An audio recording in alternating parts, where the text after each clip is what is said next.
Do you know what it feels like to grow up in a house where your presence is tolerated, but never truly embraced? That was my life. My name is Sarah, and for as long as I can remember, I've lived in the shadow of my younger sister, Rachel the miracle baby, the golden child, the one the world seemed to revolve around. Before Rachel was born, things were ordinary, not warm or affectionate, but at least consistent. Mom helped with my school projects. Dad would take me out to fish on Lake St. Clair now and then. We weren't the Brady Bunch, but we got by. I was an only child, and in my own quiet way, I felt like I mattered. Then, everything changed overnight. I was 8 when I woke up in the middle of the night to my Aunt Kelly shaking me gently, telling me to pack a bag. Mom was in the hospital. Rachel, who wasn't supposed to arrive for another 2 months, was coming early. I didn't fully understand what that meant, but I remember the tension, the whispers, and the way everyone started treating me like I wasn't even there. When they brought Rachel home, our house transformed into a sterile medical zone. Bleach was the new family scent. Hand sanitizer dispensers popped up in every room. Any sign that I might be sick, a sneeze, a cough, even a sniffle meant I was immediately shipped off to Grandma Marie's or Aunt Kelly's. At first, it felt like a mini vacation. Grandma baked cookies, and Aunt Kelly had an entire bookshelf of Nancy Drew mysteries. But as I got older, I realized something devastating. I wasn't being sent away for fun. I was being removed, treated like a threat. From that point forward, I was the healthy one, the independent one, the one who didn't need as much attention. Rachel's fragile, they'd say. Sarah understands. But I didn't understand. I was just a kid who didn't know why she was suddenly invisible. No matter what I did to try and be noticed, it was never enough. Straight A's? Barely a nod. First place in the science fair? A suggestion to move my cardboard display because Rachel was allergic to dust. Is that even real? The final straw came when I was 12. I had practiced for months to perform Bridge Over Troubled Water at my school's talent show. But on the night of the performance, Rachel had a low-grade fever, 99.1 degrees Fahrenheit. Nobody came. No one sat in the audience. 2 weeks later, my entire family, including both sets of grandparents, showed up for Rachel's flute recital, where she stumbled through hot cross buns. They clapped like she just played Carnegie Hall. And Rachel, she learned the game fast. By 7, she'd figured out that all she had to do was sigh, say she had a headache, or pretend to be tired, and everyone would jump.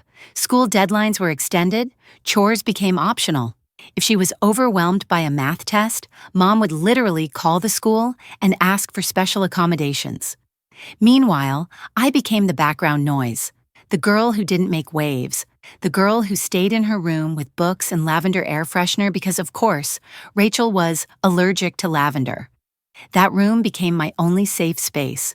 It was the one place in the house where I could exist without apology. It's where I started organizing Grandma Marie's vintage jewelry collection, something that would shape the rest of my life in ways no one could have predicted. But at that time, I wasn't thinking about the future. I was just trying to feel like I mattered. By the time I entered high school, I had learned one truth. If I wanted a future, I would have to build it myself. There were no safety nets, no one waiting to catch me if I stumbled. My parents were too busy managing Rachel's ever-growing list of challenges. I stopped trying to compete for their attention because what was the point? Rachel was still their center, even though most of her early health issues had resolved by middle school. The favoritism never did. She was always tired, anxious, overwhelmed. Mom would drop everything to pick her up from school if she had a stomachache. Meanwhile, I once went to school with strep throat because they thought I was just being dramatic. She was allowed to opt out. I was expected to endure. So I poured my energy into things no one in my family cared about: debate team, National Honor Society, the school newspaper. My room became a command center, color-coded schedules, flashcards and shoeboxes, goals taped to the wall. I had my eyes set on one thing: freedom. I worked part-time at Carson's Diner after school and on weekends, not just for the paycheck, but for the feeling of being seen. Carol, the owner, remembered my birthday. She asked about my classes. She complimented me when I wore a new jacket. It was basic kindness, but to someone like me, it felt like a lifeline. My parents rarely asked about my job. When they did, it was always with a tinge of condescension. Still working at that greasy spoon? Mom would say, wrinkling her nose. Meanwhile, Dad barely looked up from Rachel's college brochures. The contrast between us grew louder with every milestone. I got a perfect score on the SAT, 1,600. Less than 1% of test takers ever achieve that. I ran all the way home, breathless, clutching the score report in my hand. I burst into the kitchen where Mom was quizzing Rachel for an English exam. "Mom, I did it. I got a perfect score." Without looking up, she said, "That's nice, honey, but please keep your voice down. Rachel's trying to concentrate." Rachel, still flipping flashcards, rolled her eyes and said, "Some of us have to study, Miss Perfect." That moment is seared into my memory. That was the day I stopped expecting them to celebrate me. Rachel's C+ in English made the fridge with a "so proud of you" magnet. My SAT score, never even acknowledged. When college application season rolled around, I applied to 15 universities without telling anyone. I wrote all my own essays, collected my own recommendation letters, and even filled out the FAFSA on my own after school with the help of my guidance counselor, Mr. Chen. My parents were too busy managing Rachel's schedule to notice. Then came the acceptances. Harvard, Yale, Princeton, University of Michigan, every one of them offered scholarships.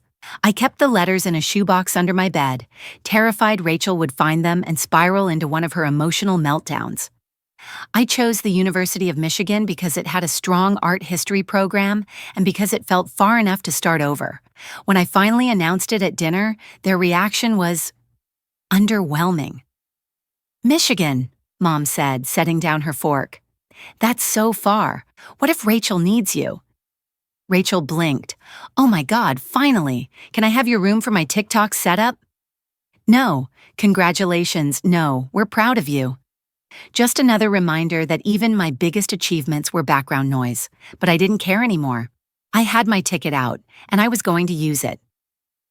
Move-in day at the University of Michigan was supposed to be a celebration, a fresh start, a chance to become someone new. But as I stood on the dorm steps with my single suitcase, I wasn't feeling excited, I was feeling abandoned. Mom and Dad didn't come, not because they couldn't, but because Rachel had a cheerleading competition. Again. Aunt Kelly, God bless her, showed up instead. She helped me hang up my clothes, made my bed, and before leaving handed me an envelope. "From Grandma Marie," she said. "She wanted you to have this." Inside was $500. Later, I found out Grandma had been saving it from her Social Security checks for over a year. That money bought my textbooks. But more than that, it reminded me that someone was rooting for me. College was hard. Not the classes I'd been preparing for this kind of structure my whole life, but the emotional weight of starting over without a safety net. While other freshmen cried over homesickness and FaceTimed their parents, I buried myself in studies and late-night library sessions. There was no home to miss. No warm calls from Mom asking how I was settling in. Just silence I pushed through. 4 years, summa cum laude, Dean's List, departmental honors. But my graduation came and went without so much as a card. They didn't come. Rachel was transferring colleges again, and she needed their help. What they didn't know was that something extraordinary had already begun. I got a job at Everett and Phillips Auction House in Detroit, an entry-level gig cataloging estate collections, china sets, antique furniture, mostly forgettable. But then came the Kingston estate, a sea of so-called costume jewelry, except I knew better. Grandma Marie's collection had taught me how to tell the difference. The weight, the clasp, the markings, I saw it immediately. A simple Art Deco brooch. To the untrained eye, it was nothing. But I stayed late, used every bit of research access I had, and confirmed it. It was authentic. A rare Cartier piece from the 1920s. It sold for $47,000. That day changed everything. I didn't become rich overnight, but I did become respected. Mr. Harrison, my boss, started trusting me with more pieces, bigger pieces. I worked late nights studying gemology online, spending every spare dollar on certifications and courses. My apartment walls were covered in Hallmark charts and antique references. I had no social life, no distractions, just focus, and I loved it. One day, after I helped identify a $238,000 piece from the Rothschild collection, Harrison sat me down and said, Sarah, you're wasting your talent here. You should start your own authentication business. I laughed. With what money? He smiled. Figure it out. I did. I emptied my savings, took out a loan against my beat-up Honda, rented a tiny office above a Chinese takeout spot that always smelled like Kung Pao chicken, bought a secondhand desk and a chair I found on the curb, and I started small. But word got out. By year 2, I was earning more in a month than I had in my first year at the auction house. By year 3, I had hired Jenny, a brilliant gemology graduate who reminded me of myself. And by year 5, I had offices in Detroit, Chicago, and New York. But my family? They still thought I worked at some little antique shop. I let them, because success, I had learned, wasn't about showing them I'd made it. It was about never needing their validation again. By the time I turned 34, my company had offices in 3 cities, 6 employees, and a client list that spanned from Beverly Hills collectors to estate attorneys on the East Coast. I wore real Chanel to boardrooms, flew first class without blinking, and had a 7-figure contract pending in Geneva. But every Sunday, I put on a $30 sweater from Target, pulled up in my modest car, and walked into my parents' house like I was still the girl who worked part-time at some dusty antique shop. "Sarah, sweetie, you look tired," Mom would say as she passed me a plate of overcooked pot roast. "Just working hard, Mom," I'd answer with a smile, hiding the truth that I'd just flown back from a meeting with a Swiss collector who'd paid $1.1 million for a brooch I authenticated. And Rachel? She'd sit at the table like she owned it, going on and on about her job in entry-level marketing, showing off her $300 handbags like they were trophies. Once she actually said, "You know, Sarah, if you just networked a bit more, maybe you'd be able to afford something nice." I almost choked. That same morning, I had closed a private deal on a Victorian sapphire pendant worth more than her entire student debt. It was almost funny, this double life I was living. But sometimes it wasn't. Sometimes it hurt. It hurt to sit through dinners where no one asked how I was doing, where Mom still introduced me as our other daughter, she works with jewelry or something, where Rachel's $40,000 salary was celebrated with cake and balloons, and my 7-figure deals were kept under wraps because I couldn't stand the chaos it would cause. It was never about the money. It was about the fact that I could have been a brain surgeon or a best-selling author, and they still wouldn't have noticed unless Rachel told them to. Still, I played along, not for them, but for Grandma Marie. She once told me, "You don't owe them the truth if they never wanted to hear it." She was the only one who ever saw me, and I think a part of me stayed quiet because I didn't want to ruin the peace I'd finally built. Then came the requests. It started small. Aunt Kelly mentioned Mom and Dad were behind on their mortgage. Rachel couldn't cover her medical bills. "They might lose the house," she whispered over coffee one Sunday. "But they'd never ask you." Of course they wouldn't. Asking me would mean acknowledging I had something to offer, so I did it quietly. I set up an anonymous transfer of $5,000 every month. They thought it was some miracle fund from Grandma's estate or maybe Aunt Kelly's doing. I let them think that. I even upped it to $7,000 when Mom called crying about Rachel's MBA tuition. "She just needs a chance," she said. "You're always so good at living with less." That one cut deep. While they pitied me for being the struggling one, Rachel bragged about outlet finds on Instagram wearing Gucci I recognized as real. She was spending my money and acting like she earned it.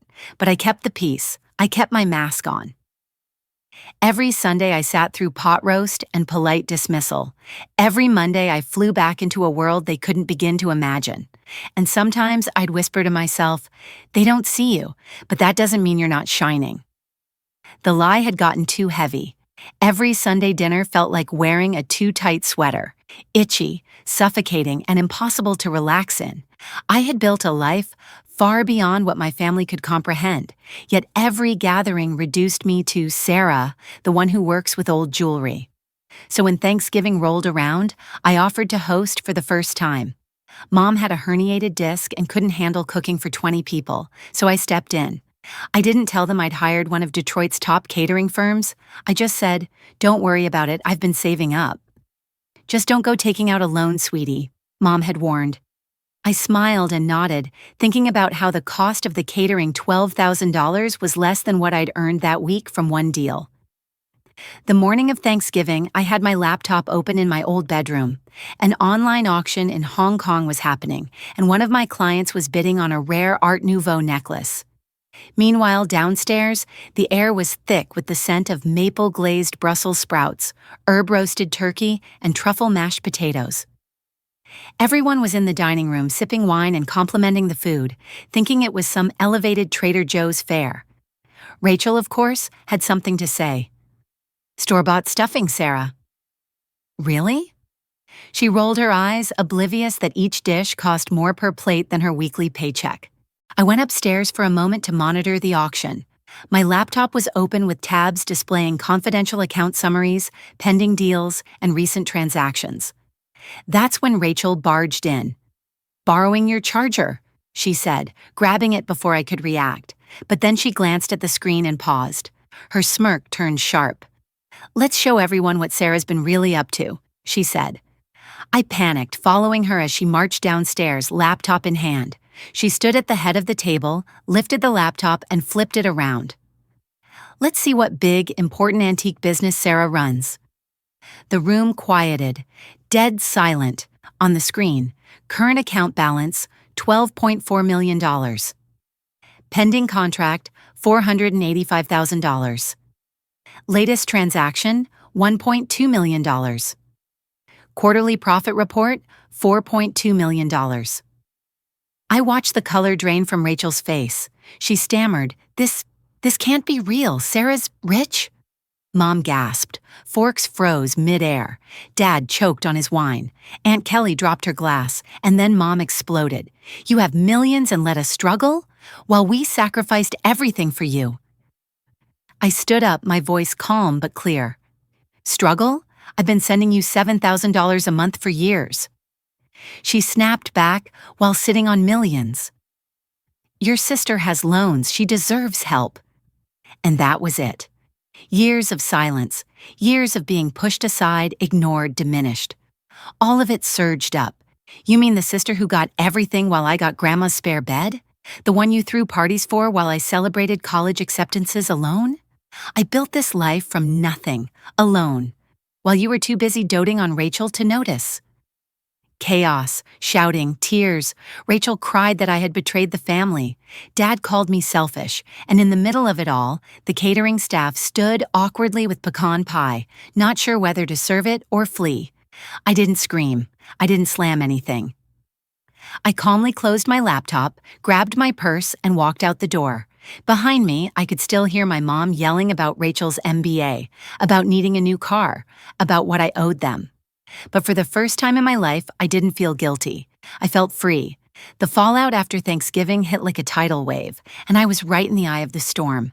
I hadn't even made it home before my phone lit up with missed calls. 47 of them, over 200 messages.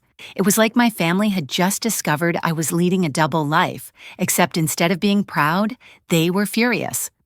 The texts started out angry. 7:42 p.m. How dare you walk out on family? 8:15 p.m. We need to talk about this like adults. 9:03 p.m. Your sister deserves a share of your success. 10:30 p.m. We've already called a realtor about moving into a better neighborhood. 11:45 p.m. Why aren't you answering? This is your mother. And that was just the beginning. Meanwhile, Rachel had gone full nuclear on Facebook. She posted a long, self-pitying rant about her secret millionaire sister, who had hoarded wealth while watching her family suffer. Her followers ate up dozens of comments from distant cousins and old classmates I hadn't spoken to in a decade, suddenly passing judgment on my character. But nothing prepared me for what came next.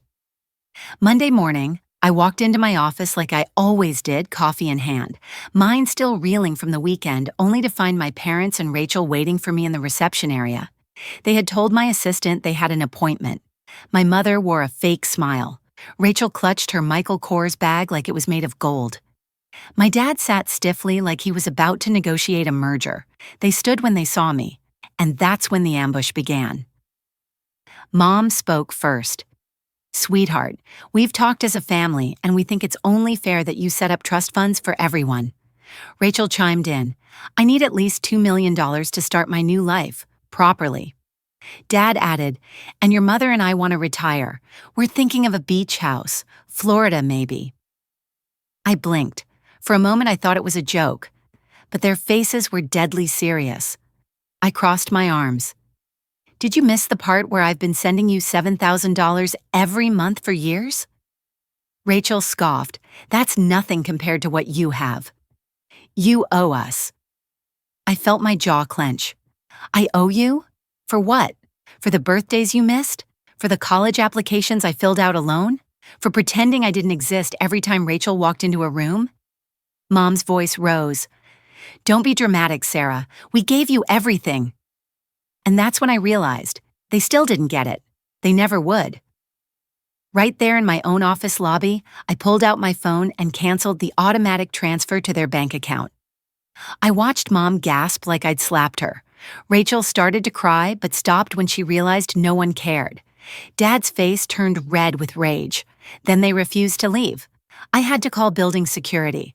Watching my 60-year-old mother being escorted out while screaming about ungrateful children was surreal. After that day, things spiraled even further. They created fake numbers, emailed me through burner accounts, even tried to reach me through my company's customer service page. I finally had to get my lawyer involved and send them a formal cease and desist letter, and then Mom played her final card. She called Grandma Marie. But here's the thing, Grandma isn't like them. She saw me when no one else did. Her response? "Good for Sarah. About time someone in this family learned to stand on their own." Mom didn't speak to Grandma for 2 months after that. And me? I finally exhaled. For the first time in my life, I felt like I wasn't trapped in someone else's story. This time, I was the one holding the pen. It had been over a month since the Thanksgiving fallout, and the silence from my family was louder than their screaming ever was. No more angry texts, no more voicemails dripping in guilt. The legal letter had done its job. My inbox was finally quiet. For the first time, my life had a strange new sound. Peace. And yet there was still an ache in me that I couldn't shake. You'd think I'd be celebrating. My business was thriving, my team stronger than ever, and I had just closed a deal authenticating a private estate's jewelry collection worth over $6 million. On paper, I was winning, but emotionally, I was still looking back, wondering how long it would take for those old scars to stop itching. Then, just as I started to settle into the quiet, a knock came on my office door, not metaphorically, but literally. Jenny, my receptionist, buzzed in.